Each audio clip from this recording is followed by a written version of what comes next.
3 తీసుకుంటే గనక మీకు సిమిలర్ ట్రయాంగిల్స్. స్టేట్మెంట్ ఇచ్చారు అంటే రిలేటెడ్ ఫిగర్ అనేది మీకు ఉండాలి.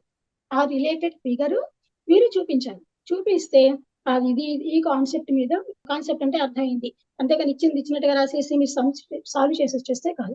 ఆ ఆల్గోరిథం ఉన్నప్పటికీ కూడా పర్టిక్యులర్ ఫిగర్ అనేది ఉండాలండి.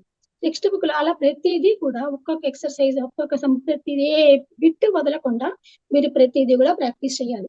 ఇన్ని ఎక్సర్‌సైజ్ చేశాను, ఇన్ని పేజెస్ కంప్లీట్ చేశాను అన్నది కాదు. ఒక పేజీ పట్టుకుని ఆ పేజీ మొత్తం థరోగా ఉండండి. మీ మ్యాథమెటిక్స్ నోట్స్ గాని, మీరు ప్రిపేర్ చేసుకున్న నోట్స్ గాని ఏది కూడా రాసేసి, కొట్టేసి, రాసేసి, కొట్టేసి అలా చేయకండి. చక్కగా నీట్‌గా పాయింట్ బై పాయింట్ చక్కగా నీట్‌గా మెయింటైన్ చేసుకోండి. ఆ నీట్‌గా మెయింటైన్ చేసుకుంటే మీకు చదువుకోవడానికి కూడా చాలా తేలికగా ఉండి అదే మీకు గైడ్. ఆల్ ఇన్ వన్ అని, ఆ వర్క్ బుక్ అని, ఈ వర్క్ బుక్ అని తెచ్చి పెట్టుకోవద్దు. మీ టెక్స్ట్ బుక్ నుంచి మీరు ఎన్ని పాయింట్స్ మాక్సిమం రాసుకున్నారో, మీరు ఎన్ని క్వెషన్‌లు ప్రిపేర్ చేసుకున్నారో అదే మీ వర్క్ బుక్.